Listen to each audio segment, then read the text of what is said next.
नहीं है तो कुबेरेश्वर धाम से शिवलिंग भी दिया जाएगा, नंदी भी दिया जाएगा, जिससे पूरे भारत में, पूरे विश्व में सनातन धर्म स्थापित हो।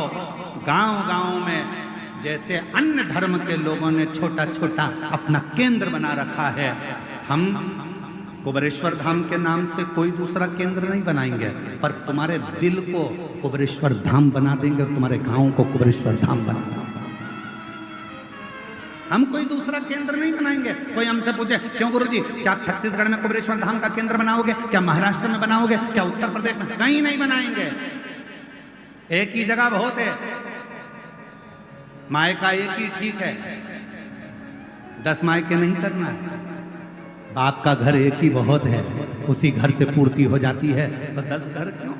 हम नहीं बनाएंगे, पर पूरे गांव-गांव में शंकर के शिवलिंग रखवा देंगे। पूरे गांव-गांव में, नगर-नगर में पेड़ों के नीचे शिवलिंग रखवा देंगे। आज नहीं तो कल कोई धर्मात्मा पैदा होगा, जब पेड़ के नीचे रखा हुआ शिवलिंग देखेगा तो कोई तो छत डालकर चले जाएगा और शिव जी की स्थापना करेगा प्रत्येक नगर-नगर में। और ये भिलाई की सावन की कथा में ये अभी यहाँ से जाने के बाद, कल की कावड़ करने के बाद बहुत सारे मूर्तिकारों को सीहोर निमंत्रण दिया जाएगा। मूर्तिकारों से बैठकर बात करी जाएगी और जो आप लोग जो दान देते हो, उस दान से उन शिवलिंगों का निर्माण होगा और पूरे भारत की भूमि पर गांव-गांव में शिवलिंग स्थापित किए।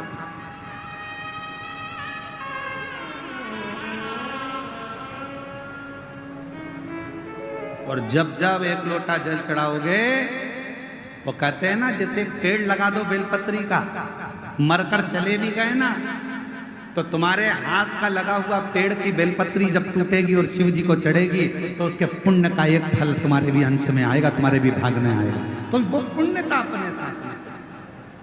और मत बुरे कर्म कर वरना पछताएगा, भगवान की आंखों से तू बच नहीं पाएगा, तू बच नहीं पाएगा। अरे ओ अज्ञानी मत कर नादानी। शिव शिव है हमारे बीच साहे जी, जिन्होंने इतना सुंदर उद्बोधन भगवान शंकर के अनेक शिवलिंगों का वर्णन किया।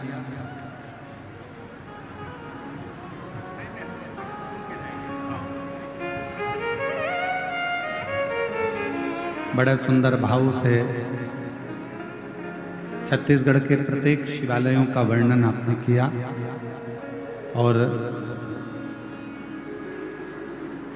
इतने ऊंचे सिंहासन पर बैठने के बाद भी छत्तीसगढ़ के भक्तों का प्रेम और छत्तीसगढ़ के रहवासियों का स्नेह और आपका शिव भक्ति, ये सभी शिव की बड़ी करुणा और कृपा है। एक बार जोरदार ताली बजाकर उनका साधु शिव कथा कर,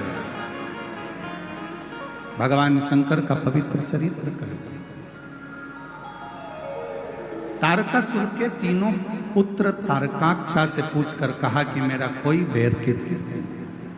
वर भी मिल गया, 3 पुरी का निर्माण भी हो गया और तीनों में तारकाक्ष, विदुम्माली और कमलाक्ष की तीनों अपनी अपनी पुरी में निवास करना, तीनों।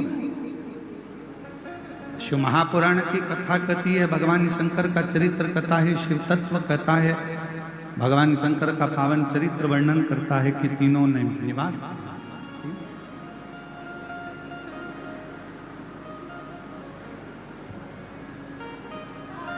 जब इन्होंने उपद्रव किया, तारकाक्ष, विदुम्माली और कमलाक्ष की तीनों जब उपद्रव करने लगे, तब सारे देवता शिव जी के पास में जाकर विनय करे और शंकर भगवान ने देवताओं को पशु बनने की प्रेरणा कि आप पशु बन जाओ और मैं तुम्हारा पति बन जाता हूं। पति का मतलब होता है भरण पोषण करने वाला। बड़ा